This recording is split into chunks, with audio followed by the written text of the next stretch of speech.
on Rob on the Road. Go with me on an exhilarating experience. Catch the fish phenomenon at the Nimbus Fish Hatchery in Gold River. My gosh, that whole tank is full. Plus, you've got a window to our galaxy. See stars and so much more at the Community Observatory in Placerville. Oh my gosh. I am 40-something years old and I've never looked straight at the sun. Golden grads take center stage at Sac State with lessons and love standing the test of time. Cheers to them and to you. Let's go, group! All aboard for a dazzling Delta getaway, an excursion by bus where beauty awaits. You have a bigger mission. I see that now. Yes, the Chinese who used to live here, and descendants still live here. Rob on the Road starts now. All right, let's keep going. And now, Rob on the Road, exploring California.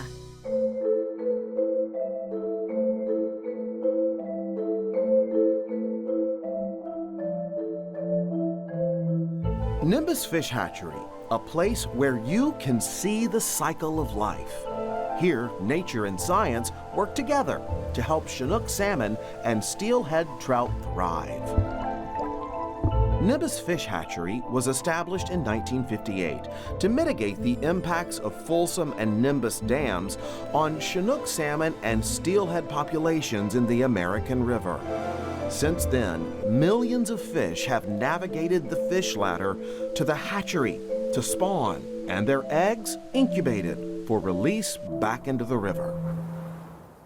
We are inside the awesome and experiential Nimbus Fish Hatchery Visitor Center with Laura Drath. Good to see you, Laura. You too. Nice to be here. We're glad you're here. Every fall of every year, you hear it's salmon time, and the eggs being gathered.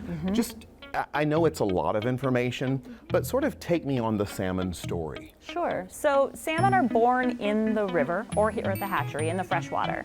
They only stay here for a few months, and then they start to make their way out to the ocean. And that's where they'll spend the majority of their life. And for our salmon, they tend to just go up and down the California coastline for about 3 or 4 years on average. Then some switch flips in their head and they're ready to come back and spawn, which is lay their eggs. So they'll turn around, they'll come back under the Golden Gate Bridge, back up through the Delta, through the Sacramento River, find the American River, and they actually come back to the same river that they were born in. Instinctively swimming upstream, the salmon will eventually reach the hatchery's weir, where they're led up through the fish ladder into special holding ponds.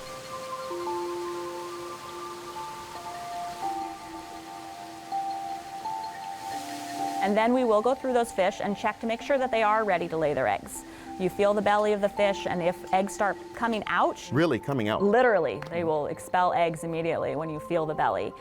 So those fish are ready to spawn. And we're able to then get those eggs out and start raising the next generation quickly and safely.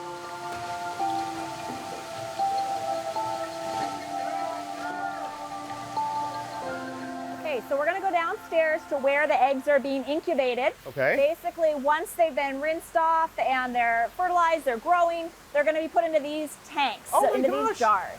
They're so full. That whole tank is full. Yes, so we're gonna put the eggs in here from a lot of different fish, about 70,000 eggs in each jar. And each jar has water, American River water, upwelling from the bottom, spilling out the top so that they've got a constant circulation of water moving over them, keeping oxygen flowing over them so that they can incubate and grow. We actually have a very high success rate in hatching our eggs. So if you've got 70,000 eggs in here, we're gonna get probably at least 60,000 of those to hatch. Wow. Wow. That's amazing. It really is. Fantastic. How long will they be in here?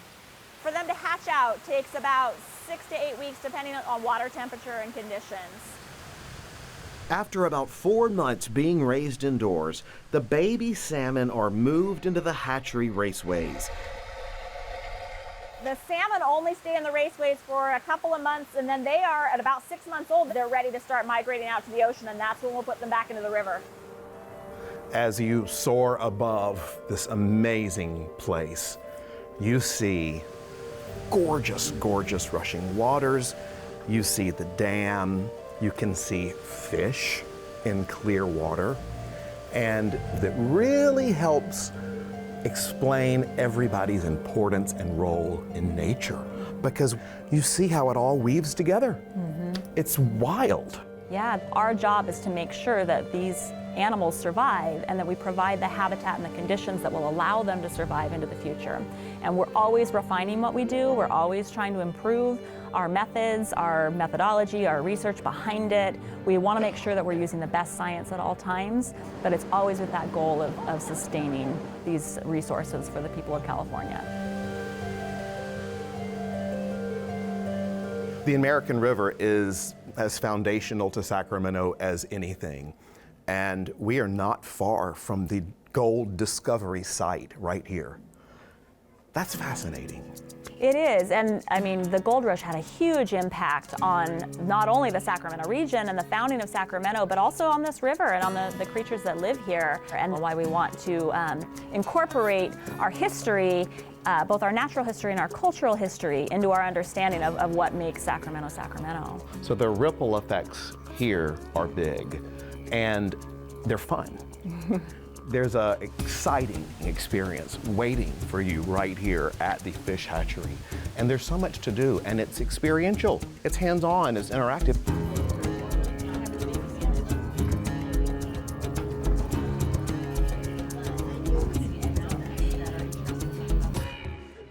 As I look around this visitor center, I see fish staring at me, and it's really, really cool. This is an interactive room. This is a salmon egg development display. It walks you through it, and then you walk right outside, and it's real life. You don't see that very much. Yeah, well, our goal here is to kind of take people through the experience of the salmon. So when you enter our visitor center, it's as if you're coming out of the ocean and you move into the river, and we've got some of the habitat, the predators, the kind of things that the salmon would experience. So you can kind of imagine yourself in their world here for a little bit. You're just minutes from the highway, from downtown Sacramento. There's this huge annual migration of wildlife, and you can get within a few feet of these wild animals and watch them doing their thing. They're doing what salmon do, and you get to experience it up close. That's cool.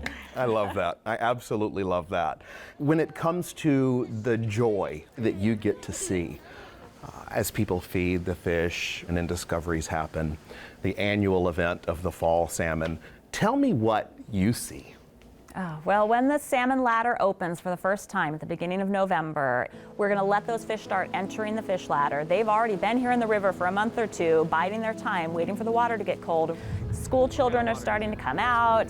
The crowds are starting to gather along the fish ladder to watch these fish come home. And it's just so exciting. It really is. And you see it on the kids' faces. Just, this is exciting. This is real life. You know, it's not a virtual experience. It's not... You don't need to plug into anything. You can just come and see this happen right in front of you. It's very cool. I have to say that it is impossible to be around you and not be amazed, because you're incredible. So thank you, Laura. I appreciate it. Pleasure. What a joy. Thank you. To be here with Laura Draft at the Nimbus Fish Hatchery.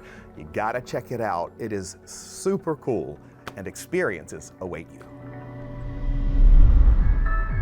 When you think of planetary sciences and astronomy, Placerville may not be the first spot that comes to mind. But since it opened in 2006, the Community Observatory has been providing free public access to explore the cosmos. Let's take an up-close look into the sky and meet some of the docents who volunteer their time to guide space explorers of all ages. It is one of Northern California's fascinating gems, and it's right here in our own backyard. It's the Community Observatory of Placerville, where you get a window to the entire universe. This is Gordon Dolphy. He's the lead docent here. Gordon, good to see you. Nice to see you, Rob. Welcome. I'm glad to be here. This is so exciting. Yeah, we're going to see some neat stuff tonight. Okay, so first of all, where are we? What are we surrounded with besides telescopes? Well, we've got a whole room here that's dedicated to looking at the night sky. This is where we are open every weekend, year-round. And this is where we show people the wonders of the universe. This has been a place where, as we talk about 100,000 people coming through here, you must see some really amazing moments on people's faces. All the time, and that's one of the joys of being a docent here at the observatory. We have about 40-ish of really dedicated people that are volunteers that are docents here, and there's not a night that goes by or a day when we're doing solar viewing when people who haven't looked through a telescope before don't gasp or shout out or say something like, wow, I never even knew what was visible.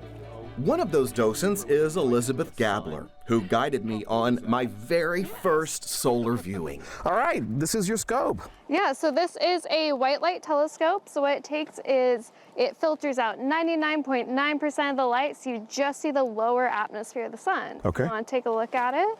This scope looks really cool. We're looking straight into the sun. Mm-hmm. I didn't even know that was possible. You'll notice it's a little bit more white than what we're seeing through the atmosphere. Okay, the true color of the sun. Oh my gosh. I thought it would be yellow or orange, but it's white. The yellow you see is from our atmosphere. So if you were in space looking at the sun, this would be its true color. Wow. And looking at the sun, I am 40-something years old and I've never looked straight at the sun. It's absolutely beautiful. How cool! Thank you. You're welcome. Very cool.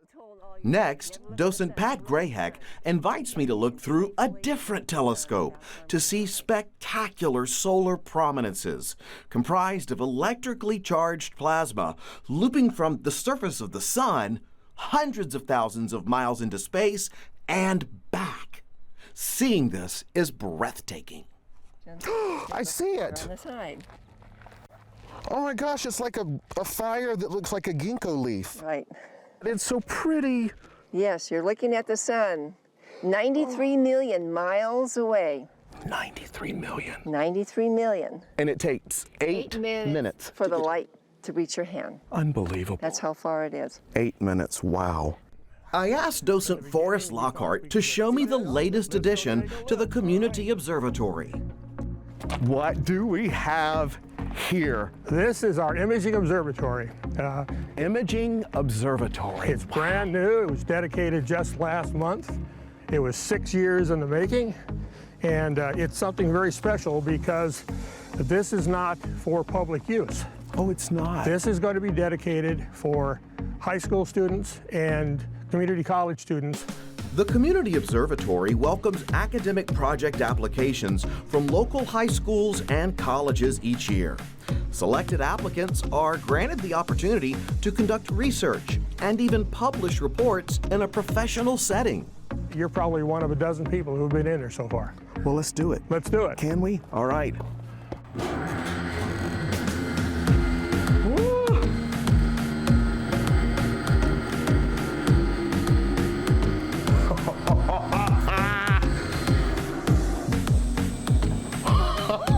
I cannot believe this thing just opened up like that. This gives you a full 360-degree view of it. Wow. This telescope is very unique. It's strictly an imaging telescope. That means this telescope will give students a private lens to take their own images and use them in actual studies alongside fellow astronomers. The sun and the moon are so spectacular, and I love how all of it is celebrated here and that you can get so close to our galaxy. That's right. Through the different telescopes we have, we look at objects that are both close by, like the moon, that's the closest one we look at, and we can look at objects that are as far away as other galaxies that are very far away. I've been to planetariums and seen things like that, but this lets you really be involved with the solar system. I mean, you can come right up to it and have an intimate look. No, I think that's a good point. It's not just about coming and then being quickly moved through here and looking through the telescopes. We try to engage people for the whole 2 hours that we're open each night, and we do it both through having them look through the telescopes, but also we have other docents that can stand around and explain what they're looking at and actually give them tours of the sky in our amphitheater outside. Wow, that's fantastic. This is such a unique space. I've been doing this show for 10 years, and this is one of the most unique things I have found. I think, you know, if you want to escape kind of the day-to-day and all the different troubles and turmoils, come here and you'll really be transported to a different place where you can get a better appreciation for where we fit into the bigger scheme of things. It's pretty cool. Right, so if anybody's interested in coming to our nighttime programs, it's every Friday, Saturday, and Sunday night, from 7:30 to 9:30 during the winter, and from 8:30 to 10:30 during the summer. Now, your community events are fun, and they are packed, and people show up, and it's like a tailgating and telescope party. It is. You know, it's a lot of fun. Welcome to Sacramento State University. Founded in 1947, Sac State has accumulated close to 250,000 alumni, including some special seniors celebrated each fall at the Harper Alumni Center. Walk inside the Golden Grads Reunion, honoring alumni who graduated 50 or more years ago. And I think we had around 3,000 students at that time. We all transferred from Sac City campus. Les Harper is Sac State proud. After graduating in 1955, Les became a staunch supporter of Sac State, creating an endowment to help carry the financial load strapping so many students. Many of the recipients are the first in their family to attend college. Please welcome Rob Stewart. I asked student Samantha to step in and listen to Les share his story inside the Alumni Center that bears his name. Right now, as a student, we just stress about everything. And so it's nice to come here and see people that graduated college before my parents were even born, and that I'm gonna make it to where you guys are, hopefully. That was supposed to make you feel good. No, it makes me feel good too. I don't know, my questions are, It sounds like your question is, am I going to be okay? Oh, no question. With your attitude, your personality, you're going to make it good. You will not have a problem. I can certainly see that in you. Yeah. Marriages were made here that have also stood the test of time. Ed and Carol Santa Rosa met as Sac State students and got married after graduation. Look how the campus has changed. Remember those three little buildings, physics and chemistry and life science or something? Well, that was the new life science building, but these are all gone. A lifelong learner, Cordia Wade earned her bachelor's degree in 1955. Left school, went to work for the state, and returned to earn her master's degree in 1976. Over the decades, dreamers have inspired many students, including Dr. Martin Luther King. Were you here? I was here. I was here when King spoke. And I found a signature that I got from Dr. King. It said, "Best wishes." There were, if I read correctly, 6,000 people here for that speech, and you were one of them. Yes.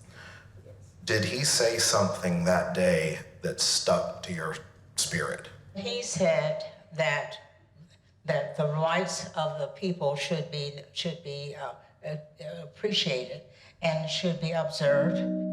What does being here around so many people who have gone before you and hearing their stories mean to you as a current student, particularly a student who can share the message? You're the president of the student body. I think it's reassuring to see that there's a life outside of our time here, and that life is going to really carry forward the relationships that we've built. It's going to carry forward the personalities that we've met, and hopefully just the stories will continue. It's really about what comes after college. And cheers to them and to you, lifelong learners, okay? Thank you, Golden Grads. You are golden to me. Well, hey, everybody. Hey, good to see you. So listen, we're taking you and you on an unforgettable experience. It's a tour of the Delta by land, and the bus is here from Delta Heartbeat Tours with Barbara Daly. Come on, group. We're going to have a great day. It's great to see you. You're going to love this. I'm going to showcase the Delta for you. Beautiful. Cannot wait. Let's go, group. Let's go aboard for a Delta Land tour that we're not going to forget. You will not forget this. Hop on. We're going to have a wonderful day. Here we go. From the moment the doors close, we quickly realize this tour is much more than just stopping at places along the Delta. All along the way, Barbara and her team offer us living lessons of the land and water. Within moments, we are transported into days gone by. Our first stop is the town of Locke, a National Historic Landmark and one of the first Chinese-American communities in America still standing today. Welcome to Locke, everyone. We're here. It's a beautiful town built in 1915. Wow. It's as if time stood still here. How beautiful. What do you think? Right? Barbara, this is very, very unique. Isn't it? It's a hidden treasure.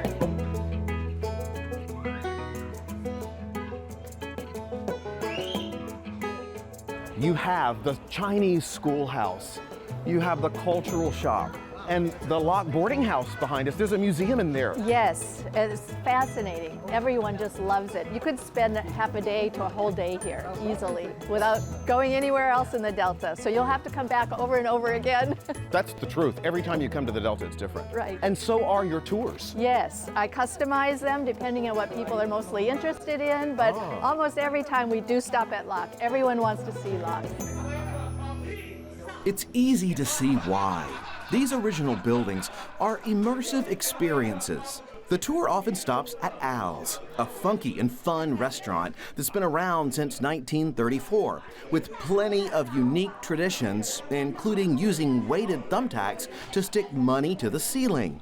The cash is collected once every February to provide a free meal to all visitors. Step inside the Locke Boarding House Museum, built in 1909, filled with timeless treasures and the stories of hard-working Chinese immigrants. Barbara is committed to telling their story. You have a bigger mission. I see that now. Yes. It's not just about showing people the Delta, it's about helping it to continue to thrive and grow. Absolutely. It's to protect the Delta and to protect its history, its communities, its history, and its nature. It's all about that. Well, you couldn't pick a better place to start than Locke. Actually, all of the places would be great to start. Yes. But a good one for today. Yes. All right, let's keep going. We traveled just 3 miles to Walnut Grove, yet it feels like we're in a different country and time. This Delta landmark gives us an up-close look at when Prohibition was at its peak. The Ride Hotel, filled with secrets and stories. Here we are at the Ride Hotel, and I want you to come out and meet our docent, Tina. Hey, Tina. She's going to be showing us around. Look at this place. The Ride Hotel is unbelievable, the history. It's one of the spots you have to see when you come and visit the Delta. I picked this place because it's such an icon of the Delta. It was built by Hollywood for Hollywood. I take it this had to do with Prohibition. The movie stars would come here. Their pictures are still on the wall inside. They would come here, and in the basement, there's actually a tunnel that leads from the basement out to the water so that they could smuggle the booze back and forth and people back and forth if they didn't want to be seen at all. Each place we go to is a story of its own. I can't imagine how you tailor these tours. I talk to people at length and ask them what they're interested in. Some people have an idea of what's out here, and maybe they don't want to spend any time in a museum. They want to spend more time shopping or something like that, or looking for art. So it just depends on the person's interest, but I really want to give them a good flavor of the history here. Speaking of flavor, let's eat! This is Steamboat Landing in Cortland, a delicious dining experience where everyone is a friend.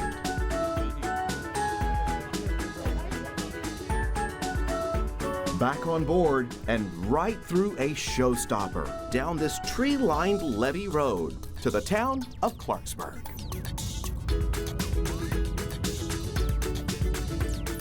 We're now in Clarksburg. Old sugar mill, how beautiful. I know, another icon. Wow. This is a place where everyone wants to stop and see. It's just so gorgeous, and it has such a story. The old sugar mill, originally built in Utah in 1897 and transported by rail piece by piece to Clarksburg in 1933. It operated as a sugar beet refinery for 60 years and has been reborn as a unique visitor spot with 15 wineries and all kinds of fun businesses. It is truly a story here. Yes. How it got here, what it did for so many years, and now it is the place to have fun. Yes. So you guys, go have fun. There's a tasting inside waiting for you, a wine tasting inside. Have at it. And check everything out. You can shop, you can learn about the history here, which is so deep and rich.